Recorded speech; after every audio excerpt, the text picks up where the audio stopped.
Hey everybody, welcome back to more CALLOUS Invitational 5 Round 1 content. Here we have a tale of two opposites. Like we discussed when this pairing was revealed, we have SoulWind, who's played all of the CALLOUS Invitationals and has a lengthy Pokemon resume, has won everything there is to win. Classic, SPL, probably World Cup, but who knows. Mikmer, on the other hand, relatively new to the scene, making his CALLOUS Invitational 5 debut, and doesn't quite have the resume that SoulWind has, not that many of us do, but is looking to use this opportunity to prove himself and start out his CI 5, or just his CI in general, career on a really good note against a really hard opponent. Let's see if he can do that. Round 1 best of 3 action. Here we go.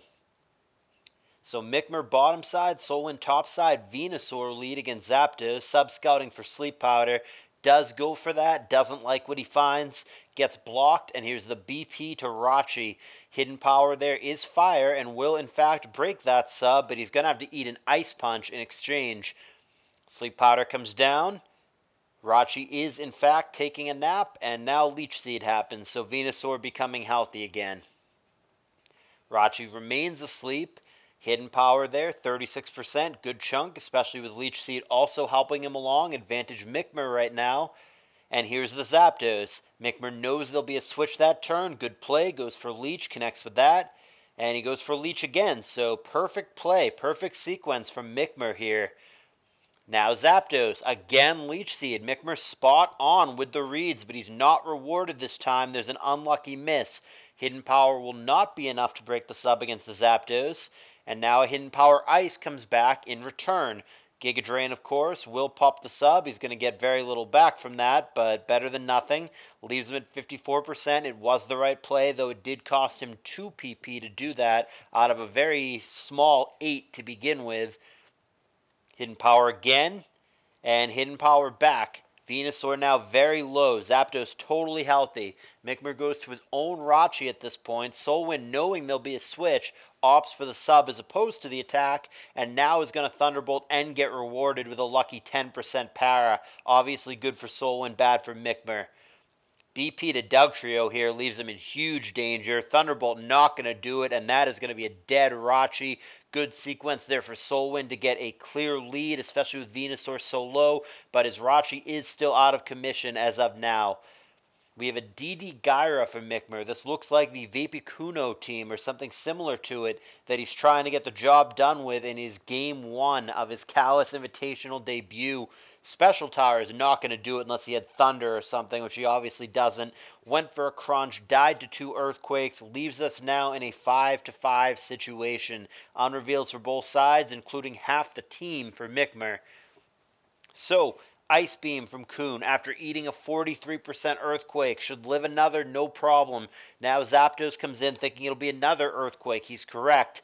If the Gyra has double edge or HP Rock, he's going to do that here. If he doesn't, well, he's going to have to switch. But he does, in fact, have double edge, and that'll take out the Zapdos and leave us in a 5-4. Still, half the team unrevealed for Mikmer. But if it is that Vapicuno team, perhaps SoulWind knows what those pokes are going to be.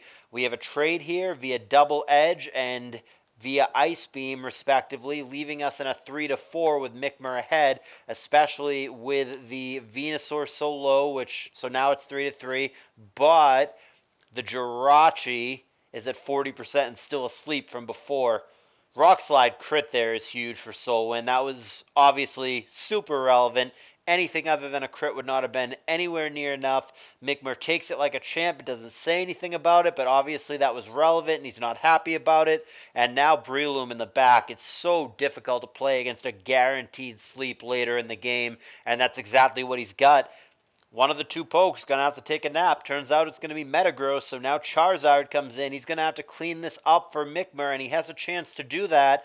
Fire Blast missing, not the way that he wants to start this off, but might have another chance. Looks like he is faster than Rachi, so as long as he connects this time, and he does. He's certainly not faster than Dugtrio, though. Here that comes. Aerial Ace what he goes for here, not wanting to miss Rock Slide. That makes sense to me. So now it just becomes a matter of when does the Metagross wake here.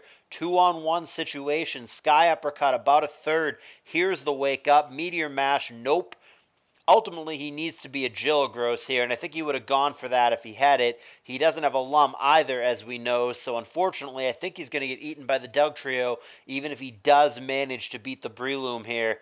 Here's the Focus Punch. Meta not able to wake up. That's going to nail him for 59%, which is enormous, and I think that's the game. Here's Focus Punch again. Wake up irrelevant here. Even if he had woken up and gone for agility, by going for Focus Punch, you prevent that. And now Dugtrio wins pending Salak Berry, which we know that he doesn't have. We already saw the lefties, so that is going to be the KO for SoulWind. Close game one, but nevertheless a SoulWind victory. That Rock Slide against the Ments with the crit was huge for SoulWind and very well may have made a game-winning or losing difference there for Mikmer. Had the Salamence simply not gotten crit or flinched and just gone on to kill the Dugtrio there, I think we're looking at a totally different game and a Game 1 Mikmer victory. But that's not what happened. Here we are in reality. SoulWind takes this one. Mikmer going to have to rattle off 2 in a row against one of the all-time Pokemon greats, or he will find himself in the loser's bracket in his CALLOUS Invitational debut. Here is a second game between these two gentlemen. Going to switch those sides for continuity, keeping Mikmer on the bottom and SoulWind on the top. T-Tar and Zapdos, the two most common leads in the game, and here they are. We've got a Crunch coming down that's going to connect with Meta, not Zapdos. Now Fori comes down. That gets Meteor Mashed. Meta is gaining lefties here. Meteor Mash again. No attack raise or miss. Seems fair enough. Spike Flare number 1 coming down for Mikmer. And the Meteor Mashing continues. Same deal. Connects but doesn't raise. Hidden Power Fire coming down from Fori. I've seen that before. Not in a long time, but one of my favorite teams of all time that I still use to this day, even though it's half a decade old, does have Hidden Power Fire Fori, so here it is. There's a boom to kill the meta, so all of that just results in a trade, but it's got to be a favorable trade for Mikmer since he did get that one layer down, and we don't know if SoulWind has a spinner or not. For now, he's got a Zapdos, and he tries to Thunderbolt Hariyama, but he ends up Thunderbolting Blissey instead. There's BP, it's to T-Tar, and Blissey going to go for the Ice Beam, thinking maybe Zapdos will stay in. Gets a crit on the T-Tar instead, though, and it's a non-lefties T-Tar, so obviously that crit is very helpful. Earthquake on incoming Milotic now from Mikmer. Going to be met with Celebi. Going to opt for Surf here. So two defensive teams here. Mikmer not afraid to play the stall mirror match against SoulWind. Thinks he can outplay one of the all-time greats. Let's see if he's right. There is Calm Mind from Celebi. Nevertheless, going to be deterred by the Ments. Hidden Power Flying seems to be a CB Ments here, based on the damage and the fact that he is not gaining lefties. There's a BP to Dugtrio. SoulWind does have it after all. Beat up here might not do it, though, with the meta down, so he's going to opt for the Earthquake route, and it's going to be immediately met with a Soft Boiled, so he's going to try to stall him out of Earthquakes. In doing so, he would use all of his Soft Boileds, which is, I mean, damned if you do, damned if you don't. But at any given time, SoulWind could just find a crit here with Earthquake. Mikmer realizes that and switches it up, hoping for a crit or a freeze with Earthquake. However, he finds neither, and that's going to leave us in a 5-4 situation. Only briefly. Revenge kill via Salamence. Dugtrio was dead anyway because of the spike. Now a 4-4 with the last poke still hidden from SoulWind. Zapdos going to deter the Salamence, who is stuck on Hidden Power Flying via the Choice Band. Now the T-Tar back in, going to protect. And SoulWind happy to oblige. Head gone just for the attack. Thunderbolt there into the protect. Going to do it again. And he's going to be met with a Crunch. Big damage here, but it's going to be really tight after double lefties via the protect if the T-Tar can survive another Thunderbolt. SoulWind not going to play that game. He knows protect is coming. He BPs to his last poke Coon instead. Full teams revealed for both guys. Here's the Milotic answer. Surf only 12%. Who cares? The question is, can the Milo put meaningful pressure on the Coon such as Toxic? And had he gone for it there, it would have been blocked by that sub, but he went recover instead. Sub-Coon looks real dangerous with Blissey no longer with us. And there's a Calm Mind, so Hariyama here is going to have Whirlwind, and he might eat a big Surf or Ice Beam before that happens. Loses half of his health from the surf, but does in fact get the game-saving whirlwind off. Now T-Tar stares him down, tries to get a flinch with Rock Slide. Looks like an over-prediction from SoulWind, but he does get a flinch anyway. Now Milotic comes in. Earthquake trying to kill the Hariyama. Lands on Milo instead for 25%. T-Tar out of the way. Celebi in now. Milotic we see does have Toxic, as most of them do. Puts a clock on Celebi, though we know it's a natural cure poke, so it's not a huge deal. We also know, actually we know nothing. I was going to say we know that he has Baton Pass. I'm just assuming that he has Baton Pass, but we haven't actually seen that. Now Mens comes in. If he does pass, he'll be passing the Intimidate along with him. Maybe he doesn't have Baton Pass. He goes Giga Drain here. Maybe it's a Super B. It does look like kind of a disguised special offense team from SoulWind. And Hidden Power there, even though it's resisted, is going to be good enough. T-Tower going to go down. Mikmer taking the lead late in the game here. Zapdos trying to do a little revenge, and he does get that on Hariyama, so we're back to 3-on-3. It's been really close and back and forth all game. BP to Celebi, that's just fodder. And Crunch is obviously going to kill that super duper easily, about 5 times over from that HP. So now it's the Coon and the Zapdos against 3 from Mikmer. Here's the Salamence response. Not able to Ice Beam or Sub on the switch, but there's Calm Mind anyway. Hidden Power does a ton, and Ice Beam kills, but so does the Hidden Power after the Sand. So now it's the Zapdos against the T-Tar and the Milotic. Zapdos will beat Milo, but in order to beat T-Tar, he's going to need either a critical hit or a para full para. If neither of those occur, we're going to a game 3. No crit and no para. T-Tar survives, crunches, and Mikmer wins a pretty clean game for the most part against SoulWind. That is very impressive that this newcomer can hang with one of the all-time great pilots in the Pokemon world.